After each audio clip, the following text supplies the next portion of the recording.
கடைசி உலக போர் அப்படிங்கிறது அதாவது சித்தர் பாடலை சொன்னீங்க தமிழா. கடைசி உலக போர்னு கொஞ்சம் மாடர்னா ஒரு புரட்சிகரமான பேர் வச்சிருக்கீங்க. அதுக்கு இதுக்கு என்ன சம்பந்தம்? அந்த படத்தில் என்ன புரட்சி பண்ணியிருக்கீங்க? அந்த விஷயத்தை சொல்லுங்க. இல்லை, நான் கடைசி உலக போர் அப்படின்னா என்னன்னா, முதலாவது உலக போர், இரண்டாம் உலக போர், மூன்றாவது ஒரு உலக போர் நடந்துச்சுன்னா, இன்னைக்கு இருக்கிற டெக்னாலஜியில் நடந்துச்சுன்னா அதுதான் இந்த உலகத்துடைய கடைசி போராக இருக்கும். ஏன்னா அதுக்கப்புறம் இந்த உலகமே இருக்காதுங்கிற தான் ஒரு நிதர்சனமான உண்மை. ஸோ அழிந்து போய்விடும் உலகம் நாம் அனைவரும் சண்டையிட்டு கொண்டாலுங்கிற ஒரு கருத்து. ஸோ அதனால தான் இந்த படத்துடைய பேர் கடைசி உலக போர் அப்படின்னு வச்சுருக்கோண்ணே. ரொம்ப நன்றி. ஏன்னா ஹாலிவுட் ஸ்டைலில் பேர் இருக்க, அதனால் எப்படி இருக்குன்னு கேட்டேன். இதுதானே அதுக்கான பெயர் காரணம் இதுதான்.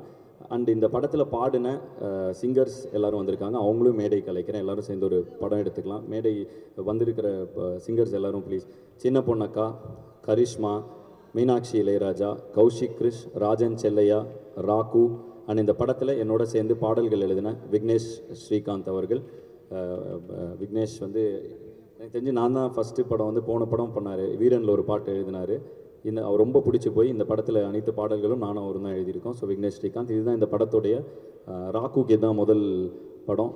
ஒவ்வொரு படத்துலையும் யாராவது ஒரு இண்டிபெண்டன்ட் ஆர்டிஸ்ட் இன்ட்ரடியூஸ் பண்ணுவோம். இந்த படத்தில் ராகுவை இன்ட்ரடியூஸ் பண்ணியிருக்கோம். So very talented youngster. So Kaushik Krish என் கூட அடிக்கடி பண்ணிகிட்ருக்காங்க, கரிஷ்மா, இவங்க. உங்கள் மியூசிக்கில் அந்த அம்மாலாம் பாடியிருக்காங்களா? அண்ணா நானும் சின்ன பொண்ணாக்காவும் ஒரு காம்போண்ணே. அந்த பாட்டில் ஒரு 2 வரியை பாடி காட்டுங்க. கண்டிப்பாண்ணே. கண்ண மூடி நிக்க சொன்னா நிக்கணுமா, இல்ல கைய கட்டி நிக்க சொன்னா நிக்கணுமா, காலத்துக்கு எத்தபடி மாறணுமா, இல்ல வேட்டையாடுவேங்க இன்னும் ஓடணுமா, ஆல ஆல அடக்குற ஆல உடைக்கிறபடி நாங்க விளையாட, மேலே மேலே பறக்கணும் மேலே கழுகா மாறுவோம் மலை மேலே. பூம்பாஸ்டிக் வெட்டு 1 துண்டு 2. Thank you guys. அக்கா கூட தொடர்ந்து பண்ணுற எல்லா பாடல்களுமே எனக்கு ஹிட் அமைஞ்சிருக்கு. வேங்கம்மாவன் ஃபஸ்ட்டு பாட்டாகட்டும், இப்போ இதாகட்டும். ஸோ இதுதான் எங்கள் படத்தில் வந்திருக்கு. சிங்கர்ஸ் எல்லோரும் இன்னும் ஒரு ஃபோட்டோ எடுத்துக்கலாம். டைரக்ஷன் டீம் இந்த பக்கமும், சிங்கர்ஸ் இந்த பக்கமும். ஸோ நாங்கள் எல்லோரும் கிட்டத்தட்ட ஒரே டீம் தான். இப்போ கான்சர்ட்டுக்கும் ஒன்றா தான் சுற்றிட்டு இருக்கோம். ஸோ வந்துட்டு இப்போ இதுதான் எங்களுடைய team. And thank you all for coming. Sir இன்னொரு கேள்வி இருக்கா? ஓகே, கேட்கலாம், கேளுங்கண்ணே. ஃபோட்டோ எடுத்துக்கலாமாண்ணே? எங்கள் அடுத்து அவங்க காஸ்ட் அண்ட் க்ரூ கூடயும் ஃபோட்டோ எடுத்துக்கணும்னு ரொம்ப ஆசைப்பட்டாங்க. ஸோ அதனால் அவங்க ஆசையும் அது நிறைவேற்றிடுறேன். கேள்வி இருந்தால் கேட்கலாம், நான் அப்படியே பதில் சொல்லிடுறேன். நேரமின்மை காரணமாக தான் டக்குன்னு முடிக்கிறோம். ஏன்னா ஒரு 10 நிமிஷம் தான் இருக்குன்னு சதீஷ் சொன்னார்.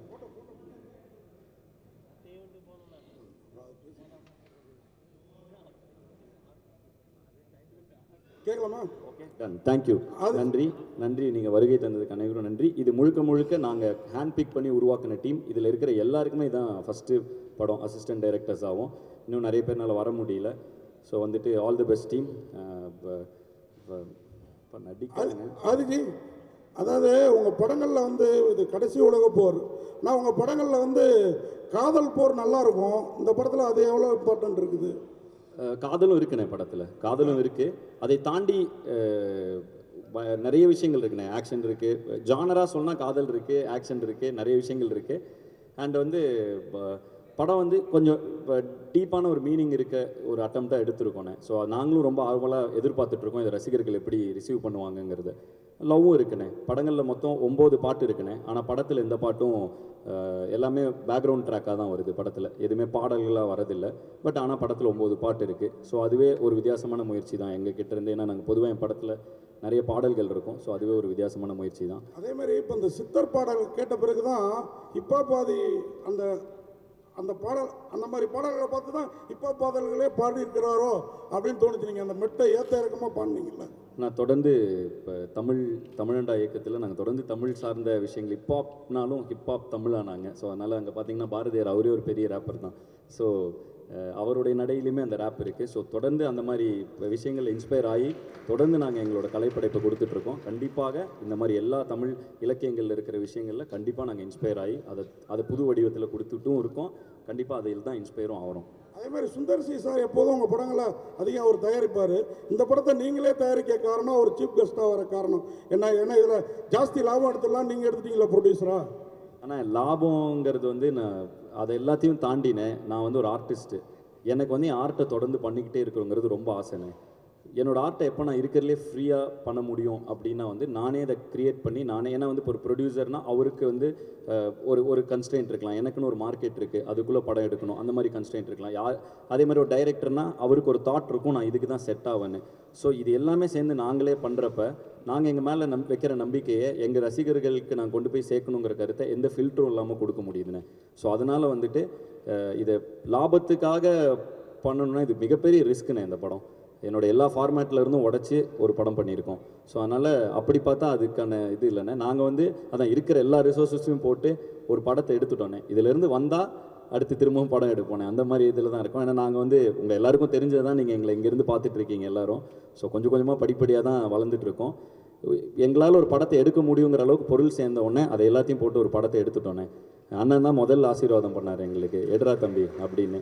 ஸோ வந்து என்னை எப்படி வந்து ஆரம்ப காலகட்டத்தில் பொடி பையனாக வந்தப்போ வந்து பாட்டு பண்ணிடுவியாடா, சரணம் பல்லவினா என்னன்னு தெரியுமாங்கிற மாதிரி இனி வரைக்கும் அண்ணன் கரெக்டாக பண்ணிவிடு, ஆல் த பெஸ்ட் அப்படிங்கிற ஒரு இதில் இருக்கார். ஸோ அண்ணனோட வாழ்த்து என்றைக்குமே எனக்கு இருக்குன்னு, என் பசங்களோட நட்பு இருக்குது, எனக்குள்ள நம்பிக்கை இருக்குது.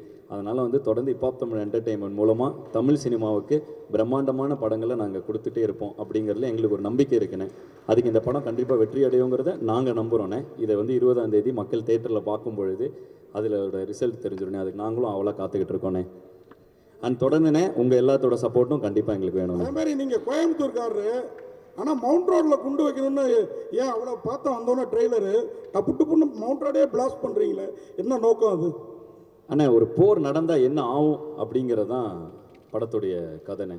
ஸோ ஒரு கடைசி ஒரு உலக போர் ஆரம்பித்தா என்ன நடக்க போகுது அப்படிங்கிறது தான் படம். ஸோ இந்த படத்தில் நிறைய விஷயங்கள் இருக்குண்ணே. அது பார்க்குறப்ப அதோட சுவாரஸ்யம் இன்னும் நல்லாயிருக்கும். படம் வந்தோடனே இது எல்லாமே டோட்டலாக புரிஞ்சிடும்ண்ணே. சார், படத்தை நீங்கள் தான் ஓனாக ரிலீஸ் பண்ணுறீங்களா? ஆமாண்ணே. டென்கோட்டாவும் சிம்பா ப்ரொடக்ஷன்ஸும் அவங்க ஓவர்சீஸ் வாங்குறதுக்காக வந்தாங்கண்ணே. படம் பார்த்து அவங்களுக்கு ரொம்ப பிடிச்சி போயிடுச்சு. ஸோ தமிழ்நாடு தேட்டருக்குலாம் அவங்களே எடுத்துக்கிட்டாங்க. அண்டு சேட்டலைட் டிஜிட்டல்லாம் முடிஞ்சுதுண்ணே. ஸோ எங்களால் என்னென்ன இருக்கோ எல்லாத்தையும் வச்சு ரிலீஸ் பண்ணுறோண்ணே. இப்போ நாங்கள் தானே பண்ணுறோம் எல்லாமே. சார், இப்போ நீங்கள் இசையமைச்சது ஈஸியாக இருந்ததா, டைரக்ட் பண்ணது ஈஸியாக இருந்ததா, படம் எடுக்கிறது ஈஸியாக இருந்ததா? எல்லாமே ஈஸியாக தானே இருக்குது. உங்களுக்கு எனக்கு ரொம்ப பிடிச்சிருக்கு. அதனால் பிடிச்சி பண்ணுற எல்லா விஷயம் ரொம்ப ஈஸியாக இருக்குண்ணே. வாழ்த்துக்கள். ரொம்ப நன்றிங்கண்ணே. ஐபிஎல்க்கும் இதுக்கும் சம்மந்தம் இருக்குங்களா கதைக்கும்? இல்லைண்ணே, ஐபிஎல்லுங்கிற ஒரு விஷயத்துக்கும் இதுக்கும் இல்லை. இது உலகத்தில் என்ன நடக்குதோ அனைத்துக்கும் இதுக்கும் சம்மந்தம் இருக்குண்ணே. உலக அரசியலும் இருக்குது, எல்லாம் இது இருக்குது.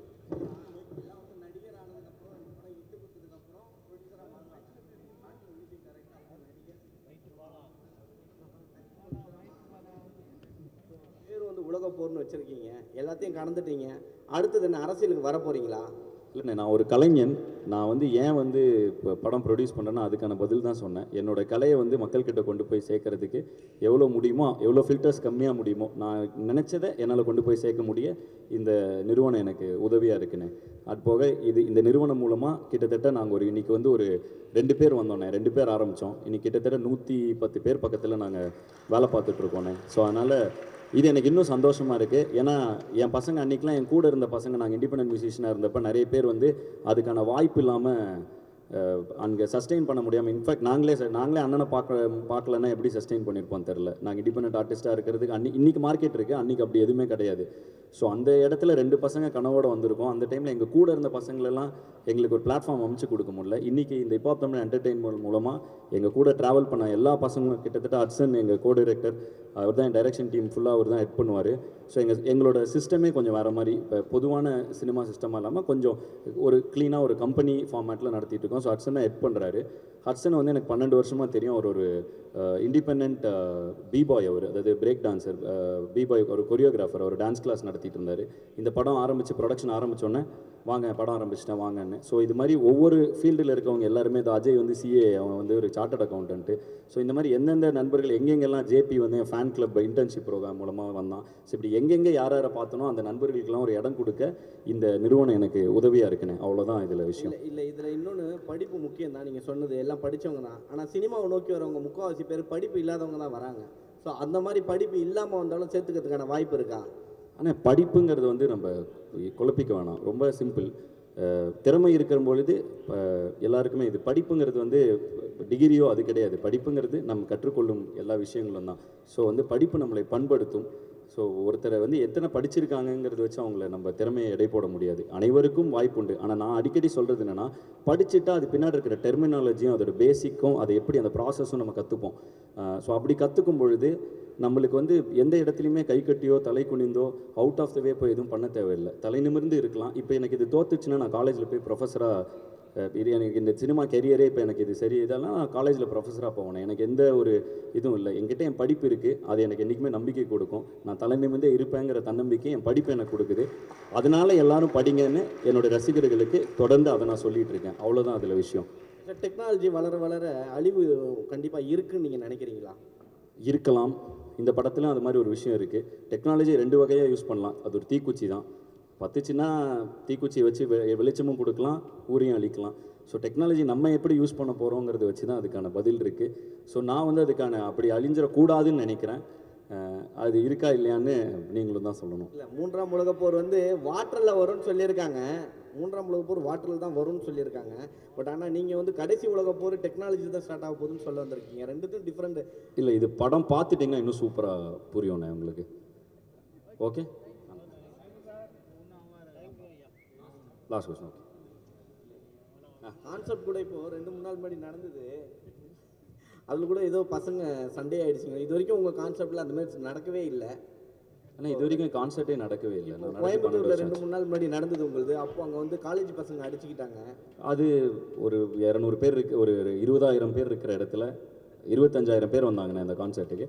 அதில் டான்ஸ் ஆடுறப்ப ஒருத்தருக்கு ஒருத்தர் இடிச்சிக்க, ஏன்னு ஒரு ஒரு ஒரு திருவிழாவில் நடக்கிற மாதிரி என்ன இடிச்சிட்ட அப்படின்னு இது பண்ண உடனே சண்டை போட்ட அந்த 10 பேரை உடனே வெளில அனுப்பிச்சாச்சு. அது அங்கே நடந்த மீதி 19,000 பேருக்கும் தெரியாது அப்படி ஒரு விஷயம் நடந்ததுன்னு. பட் அதை வந்து நீங்கள் இப்போ இதில் போடுறதுக்கப்புறம் தான் எனக்கே அப்படி ஒரு விஷயம் நடந்தது தெரியும். ஸோ அந்த மாதிரி தான். அதுக்கப்புறம் நான் கேட்டேன் என்ன ஆச்சுன்னு. ஒரு 10 பசங்க அடிச்சுக்கிட்டு இருந்தாங்க. அப்படியே அவங்கள எனர்ஜியில் என்ஜாய் பண்ணுறப்போ ஒன்று நடக்கும்ல. ஸோ அப்படி அவங்க 10 பேரை வெளியில் அனுப்பிட்டோம் அப்படின்னாங்க.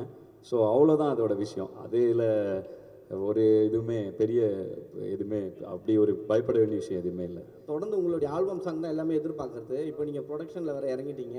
ஆல்பம் சாங் கான்செப்ட் வருமா, இல்லை இதோட க்ளோஸ் பண்ணிடுவீங்களா? அண்டர் கிரவுண்ட் ட்ரைப்னு ஆரம்பித்து அடுத்த தலைமுறை இளைஞர்களுக்கு நிறைய பேருக்கு ஏதோ எஃப்ஜேலாம் அண்டர் கிரவுண்ட் ட்ரைப்பில் பெர்ஃபார்ம் பண்ணியிருக்கான். ஸோ அவன் இன்றைக்கி திரைப்படங்கள் வந்துருக்கான். நிறைய இளைஞர்களுக்கு பிளாட்ஃபார்ம் அமைச்சு கொடுத்துட்டோம். ஸோ நாங்கள் இதெல்லாம் பண்ணிகிட்டு இருக்கப்போ அந்த இடத்துல எங்களுடைய ஆர்டிஸ்ட் நிறைய பேர் வருவாங்கண்ணே. ஏன்னா நீங்கள் சொன்னீங்க பேசும்போது நிறைய ப்ரொடியூசரோட குறுக்கீடுகள் வந்து இருக்கிறதுனால தான் நான் வந்து தனியாக ப்ரொடக்ஷன் ஆரம்பிச்சேன்ட்டு. ஸோ யாரை நீங்கள் குறிப்பிட்டு சொல்கிறீங்க? குறுக்கீடு கிடையாதுண்ணே, குறுக்கீடுன்னு சொல்லலை. ப்ரொடியூசர் வந்து இப்போ நான் ஒன்று பண்ணணும்னு நினைக்கிறேன். அப்போ எனக்குன்னு ஒரு மார்க்கெட் இருக்கும்லண்ணே. ப்ரொடியூசர் அந்த மார்க்கெட்டுக்கு தானே போடணும். ஏன்னா அதுதான் ஒரு வியாபாரத்தில் சரியான முயற்சி. அப்போ நம்ம ஒரு அதை தாண்டி ஒரு இல்லைன்னா அவங்க நம்ம அப்பாவாக இருக்கணும், அண்ணனாக இருக்கணும், சொந்தக்காரங்களாக இருந்தால் அதை தாண்டி அந்த லாபத்தை தாண்டி அவங்க நம்ம மேலே நம்பிக்கையை வச்சு ஒன்று பண்ணலாம். அப்படி யாருமே நமக்கு சொந்தக்காரங்க இல்லைன்னா நம்மளே தான் அதை பண்ணிக்க முடியும். ஸோ அப்படி அந்த மார்க்கெட் கேப்பை தாண்டி இவ்வளோ பெரிய ஒரு படம் எடுக்கும் பொழுது நானே தான் என் மேலே நம்பிக்கை வச்சுக்க முடியும். என் பசங்க மேலே நம்பிக்கை வைப்பாங்க. ஸோ எனக்கு பிடிச்ச கண்டென்ட்டை நான் கொண்டு வரணும்னா அதை நானே ப்ரொடியூஸ் பண்ணிக்கிறேன், அவ்வளோதான். ஸோ அப்படி தான் இதை சொல்கிறேன். இதில் குறுக்கீடெல்லாம் இல்லைண்ணே, குறுக்கீடெல்லாம் இருக்காது. குறுக்கீடு இருந்தாலும் அதில் இது இருக்காது, லாஜிக் இல்லைல்ல. எப்படி குறுக்கிட முடியும்? யாரும் அப்படி குறுக்கிட மாட்டாங்க. சரி, நீங்கள் ஸ்டேஜ் ஏறும்போது சொன்னாங்க எல்லாருமே 15 வருஷம் 20 வருஷம் 18 வருஷம்னாங்க. ஆக்சுவலாக என்னென்னா பார்த்தா உங்களுக்கு 25 வயசு மாதிரி தான் தெரியுது. உங்களோட வயசு என்ன? எல்லாருமே வந்து உங்களோட இளமையின் ரகசியம் என்ன? ஒன்றும் இல்லை, 2005 நான் ஸ்கூல் படிக்கிறப்ப என்னுடைய முதல் மிக்ஸ் டேப் வந்துச்சு. ஸோ அங்கேருந்து ட்ராவல் ஆக ஆரம்பித்தோம் நானும் ஜீவாவும். ஸோ நான் ஸ்கூல் படிக்கிறப்பே ஆரம்பிச்சிட்டேனே. எனக்கு மேடைகளும் வாய்ப்பும் இல்லை. ஏன்னா எனக்கு யாரையும் தெரில. நான் சென்னைக்கு வரதுக்கே அங்கேருந்து நான் காலேஜ் முடிச்சு எனக்கு காசு சேர்க்கறதுக்கே டைம் ஆகிடுச்சு. அதுக்கப்புறம் தான் என்னால் சென்னையே கிளம்பி வர முடிஞ்சுது. ஸோ சென்னை வந்து ஒரு 4 வருஷம் கஷ்டப்பட்டக்கப்புறம் தான் எனக்கு லக்கிலி இப்போ அண்ணனை மீட் பண்ணுற வாய்ப்பு கிடச்சி. சுந்தரண்ணை வந்து எனக்கு ஒரு இசையமைப்பாளர் ஒரு வாய்ப்பு தராரு. நாங்கள் 2005லேருந்தே பாட்டு போட்டுட்ருக்கோம். எங்களுக்கான அதாவது நான் சுந்தரண்ணாவோட முதல் படம் சைன் பண்ணுறப்பவே எனக்குன்னு ஒரு அண்ணனே சொல்லுவார், இப்போ ஒரு ஆம்பளை லான்ச்சில் அவ்வளோ இப்போ ஃபேன்ஸ் வந்திருந்தாங்க. ஏன்னா அது இண்டிபெண்டன்ட் மியூசிக் மூலமாக சேர்த்த ஃபேன்ஸ். எனக்கு வந்து கனெக்ஷன்ஸ் இல்லாதனால எனக்கு மேலே வரதுக்கு அதாவது அந்த பிளாட்ஃபார்ம் எனக்கு கிடைக்கிறதுக்கு டைம் ஆகிடுச்சு. ஸோ அதுக்கு முன்னாடி இருந்தே நான் பண்ணிட்டுருக்கேன். இப்போ நான் இந்த வேறு யாருக்கும் அது நடக்கக்கூடாதுங்கிறது தான் இந்த இத்தனை Tamizhanda movement, underground tribe, pop Tamil என்டர்டைன்மெண்ட்னு ஒன்று பண்ணிக்கிட்டே இருக்கும். எனக்கு தெரிஞ்ச பசங்களுக்கு அது நடக்கக்கூடாதுன்னு அவ்வளோதான். அதில் நிறைய பேர் கூட ட்ராவல் ஆகிருக்காங்க. இப்போ நான் வந்து ஃபஸ்ட்டு இண்டிபெண்டன்ட் ஆர்டிஸ்ட்டாக ஃபஸ்ட் இயர் காலேஜ் படிக்கிறப்போ அவர் எனக்கு பேக்ரப் டான்ஸராக இருந்தார். ஸோ அவர் வந்து அவங்க எங்கள் பின்னாடி டான்ஸ் பண்ணுவாங்க. ஸோ அந்த மாதிரி நிறைய பேர் கூட இவ்வளோ வருஷம் ட்ராவல் ஆகிட்டோம். ஸோ அந்த இதனால அவ்வளோ வருஷமாக தெரியுது.